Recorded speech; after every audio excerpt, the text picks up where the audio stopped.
இப்படிதான் கிறிஸ்து வார்த்தையை கொடுத்து சத்தியத்தை கொடுத்து உலகத்துல இருந்து பிரிக்கிறாரு. நீ மனுஷன் அல்ல, நீ உலகத்தான் அல்ல.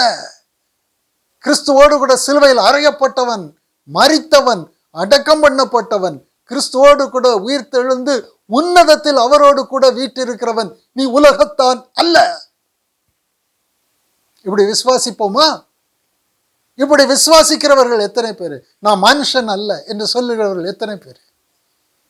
நான் கிறிஸ்துவோடு கூட மரித்தவன், மனுஷ ஜீவிதத்துக்கு மரித்தவன், நான் கிறிஸ்துவுடனே கூட ஆவிக்குரிய ஜீவனாக உயிர்த்தவன், மறுபடி ஜனிப்பிக்கப்பட்டவன், நான் ஆவிக்குரிய ஜீவன், கிறிஸ்து தலை, நான் அவருடைய சரீரத்தின் அவயம், ஒன்றாக இணைந்து இருக்கிறோம். இதுதான் பாளையத்துக்கு புறம்பே.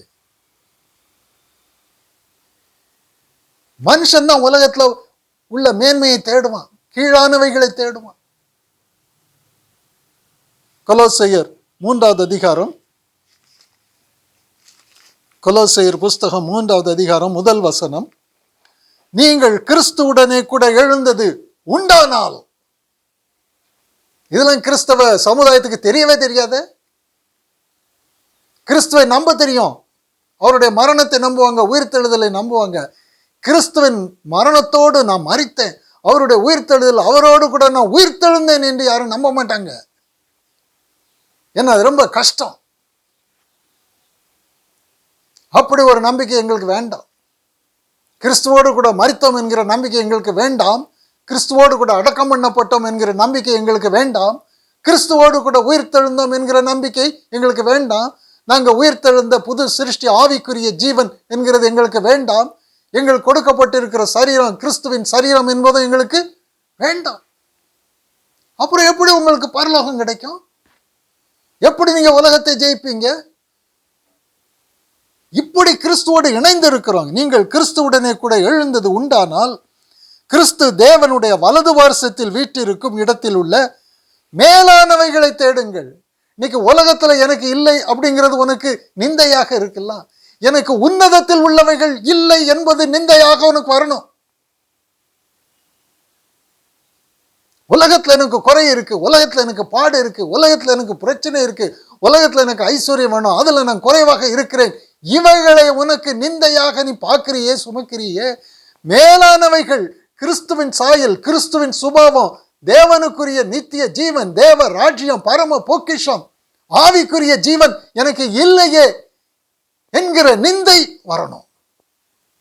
பரலோக பொக்கிஷத்தை நான் இன்னும் பெற்றுக்கொள்ளவில்லையே, எனக்கு நித்திய ஜீவன் இல்லையே, அது நிந்தையாக தெரியணும். உலகத்துல இது இல்லை அது இல்லைங்கிறது ஒரு நிந்தையா? அது உலகத்தானுக்கு உரியது, அழிவுக்கு ஏதுவானவனுக்கு உரியது. உலகத்தான் வேற, உலகத்தான் நான் உலகத்தான் அல்லாதது போல இவர்களும் உலகத்தான் அல்ல. இன்னைக்கு யார் இப்படிப்பட்ட சுவிசேஷத்தை ஏற்றுக்கொள்வாங்க? இதுல தாங்க நம்முடைய நித்திய ஜீவன் இருக்கு. இதுல தான் நம்ம பாதாளத்தை ஜெயிக்கிறோம், இதுல தான் மரணத்தை ஜெயிக்கிறோம். நான் உயிர்ப்பிக்கப்பட்டவன், கிறிஸ்துவின் மரணத்தோடு இணைந்தவன், அவருடைய உயிர்த்தெழுதலோடு நான் இணைந்தவன், நான் உயிர்ப்பிக்கப்பட்ட ஆவியாக இருக்கிறேன். இந்த சரீரம் கிறிஸ்துவின் ஆவிக்குரிய சரீரம், இந்த ஆவி கிறிஸ்துவின் ஆவி. நான் உலகத்தை ஜெயிப்பேன். எனக்கு முன் வருகிற எந்த சூழ்நிலைகளையும் நான் சங்காரம் பண்ணுவேன். தேவ வல்லமை எனக்கு இருக்கு. இவன் தான் உலகத்தான் அல்ல. உலகத்திலிருந்து எடுத்துக்கொள்ளும் என்று நான் வேண்டிக் கொள்ளாமல் நீர் அவங்களை காத்துக்கொள்ளும், பலப்படுத்தும், பலப்படுத்தும். எபிரேயர் புஸ்தகம் 13வது அதிகாரம், எபிரேயர் புஸ்தகம் 13வது அதிகாரம்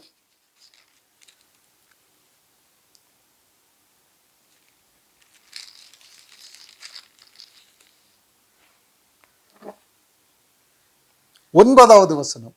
எபிரேயர் 13:9. பலவிதமான அந்நிய போதனைகளால் அலைப்புண்டு தெரியாதிருங்கள். அவர் பிரசங்கத்தை கேட்டேன், இவர் பிரசங்கத்தை கேட்டேன், அந்த டிவியை கேட்டேன், இதை கேட்டேன், இந்த யூடியூபை கேட்டேன்.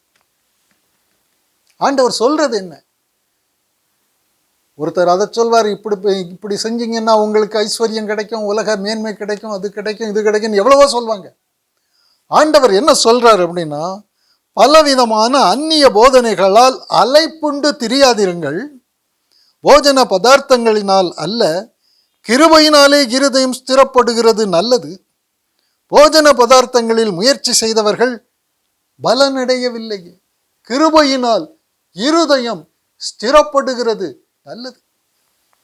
நீங்க உலகத்தில் குறை உள்ளதை நீங்க நிந்தையாக பார்க்குறீங்களே, அது எதனால பார்க்குறீங்க அப்படின்னா, உங்க இருதயத்துல பலன் இல்லை. இதை என்னால் மேற்கொள்ள முடியாது, இதை என்னால் தாங்கிக் கொள்ள முடியாது, இதை என்னால் செய்ய முடியாது என்கிற பலவீனம். ஒரு இருதயம் மனுஷனுடைய இருதயமாக இருக்கும் பொழுது அது பலவீனம் உள்ள இருதயம். அது கிறிஸ்துவின் இருதயமாக மாறணும். அதற்குத்தான் கிறிஸ்துவின் மரணமும் உயிர்த்தெழுதலும் கொடுக்கப்பட்டிருக்கு. கிறிஸ்துவின் மரணமும் உயிர்த்தெழுதலும் தான் கிருபை. இந்த கிருபையினால் இருதயம் ஸ்திரப்படுகிறது நல்லது. நான் கிறிஸ்துவோடு மரித்தேன், நான் கிறிஸ்துவோடு ஆவிக்குரிய ஜீவனாக எழுந்திருக்கிறேன். இதுதான் கிருபையை பெற்றுக்கொள்ள விசுவாசிக்கிறது. நான் ஆவிக்குரிய ஜீவன். இப்போ இருதயம் ஸ்திரப்படும். ஒரு கோலியாத்தை தாவீது ஜெயிக்க முடியுமா? முடியவே முடியாது. ஆனா அவனுடைய இருதயம் ஸ்திரப்பட்டிருந்தது. இருக்கிறது நான் அல்ல, எனக்குள்ளே கர்த்தர். அவனுக்குள்ளே இருக்கிறது அவன் பலன். கர்த்தரும் ஒரு மனுஷனும் யுத்தத்துக்கு போறாங்க. இதுதான் அவனுடைய விசுவாசம். இதுதான் கிருபையினால் இருதயம் ஸ்திரப்படுகிறது நல்லது. இன்னைக்கு உலகமே எனக்கு எதிர்க்க வரட்டுமே, ஒரு வியாதியே வரட்டுமே, ஒரு கஷ்டமே வரட்டுமே, நான் பௌதிக மனுஷன் அல்ல, நான் கிருபையை பற்றி கொண்டு இருக்கிறவன், கிறிஸ்துவின் மரணத்தையும் உயிர்த்தெழுதலையும் பற்றி கொண்டு இருக்கிறவன். இதுதான் கிருபை.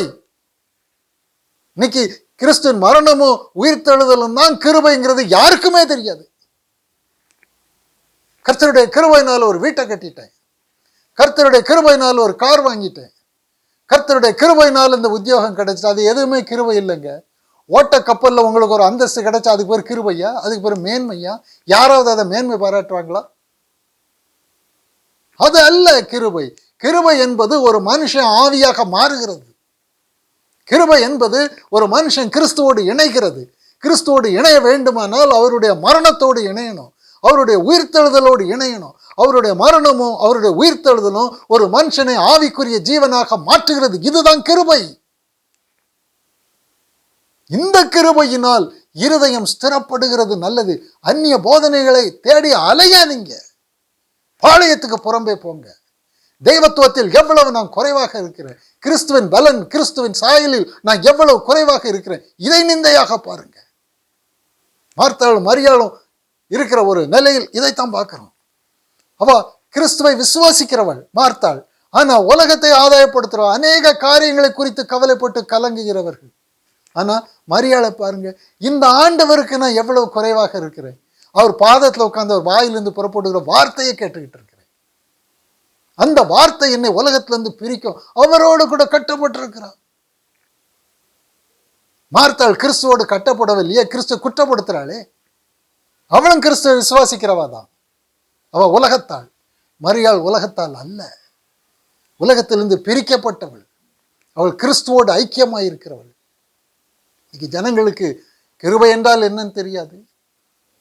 இந்த உலகத்திலிருந்து எப்படி தப்பிக்கிறது? கிறிஸ்துவோடு கூட இணைகிறது, கிறிஸ்துவின் மரணத்தோடு கூட இணைகிறது, கிறிஸ்துவின் உயிர்த்தெழுதலோடு கூட இணைகிறது. கொலோசையர்ல அதைத்தானே பார்க்கிறோம். 3வது அதிகாரத்தில், நீங்கள் கிறிஸ்துவுடனே கூட எழுந்தது உண்டானால் கிறிஸ்து தேவனுடைய வலது பார்சத்தில் வீற்றிருக்கும் மேலானவைகளையே தேடுங்கள். 2வது வசனம், பூமியில் உள்ளவைகளை அல்ல, மேலானவைகளையே நாடுங்கள். நீங்க கிறிஸ்துவோட ஐக்கியமாய் இருக்கீங்களா? அவருடைய மரணத்தோடு ஐக்கியமாய் இருக்கீங்களா? அவருடைய உயிர்த்தெழுதலோடு ஐக்கியமாய் இருக்கிறீங்களா? நீங்க உயிர்ப்பிக்கப்பட்டவர்கள், நீங்க மனுஷர்கள் இல்லையே.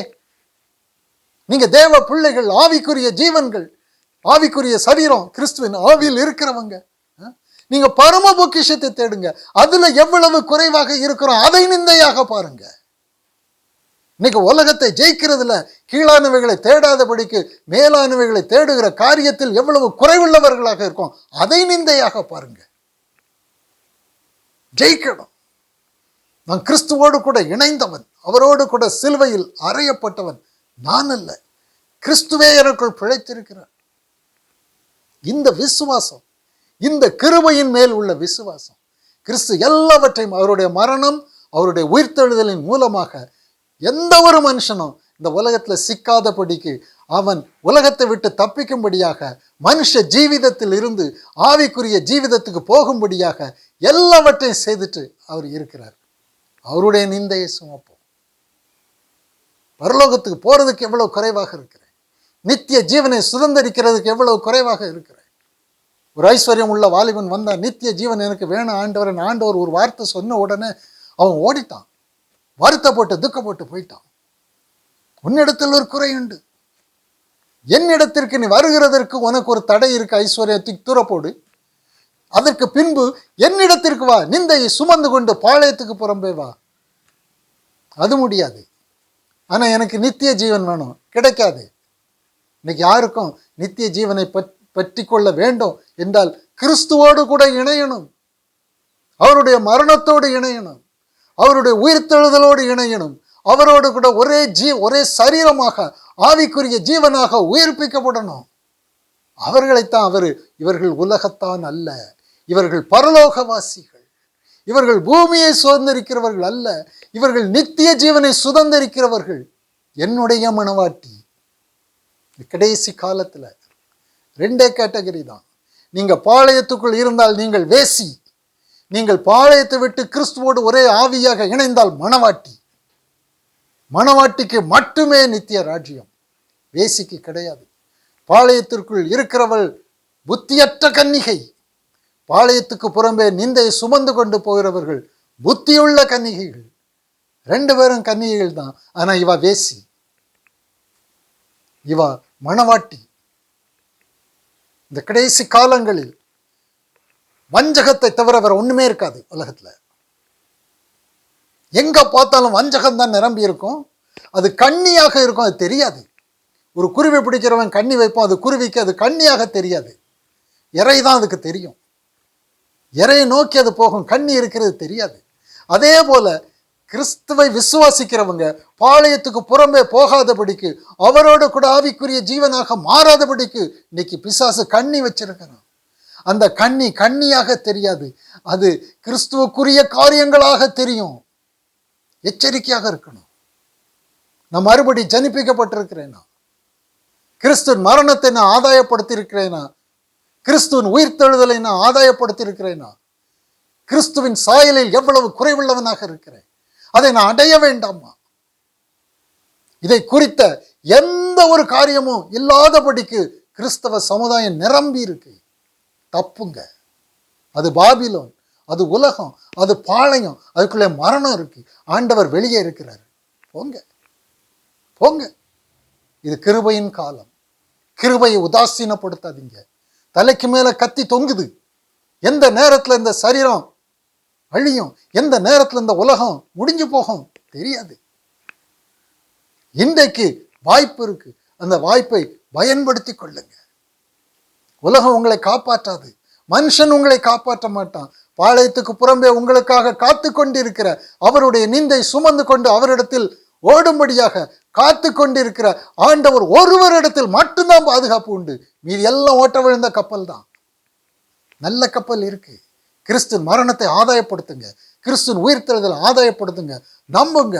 கிறிஸ்துவுடனே கூட நான் சிலுவையில் அறையப்பட்டேன், நான் அல்ல, மனுஷத்துவம் முடிஞ்சு போச்சு, மரணம் முடிஞ்சு போச்சு, கிறிஸ்துவுடனே கூட எழுப்பப்பட்டேன், ஆவிக்குரிய ஜீவனாக மாறிட்டேன், இனி எனக்கு நித்தியம், நான் கிறிஸ்துவோட ஒரே சரீரமாக இணைந்து விட்டேன் என்று விசுவாசத்தில், இருதயத்தில் விசுவாசித்து அந்த ரட்சிப்பை பெற்றுக்கொள்ளணும்.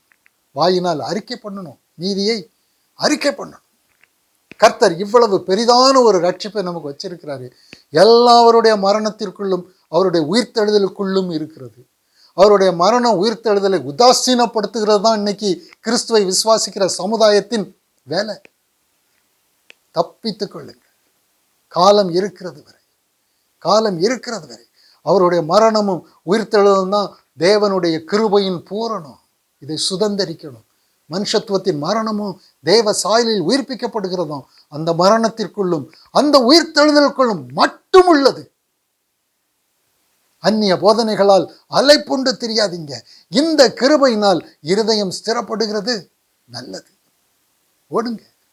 பாளையத்துக்கு புறம்பே தெய்வத்துவத்தில் இருக்கிற குறையை நிந்தையாக சுமந்து கொண்டு பாளையத்துக்கு புறம்பே அவரிடத்துல போங்க. இங்கே நிலையான நகரம் நமக்கு இல்லை. உலகத்தில் உள்ள எந்த ஆதாயத்தை விட ஜீவன் பெரியது, ஜீவன் பெரியது, ஜீவன் பெரியது. ஆமேன், ஆமேன்.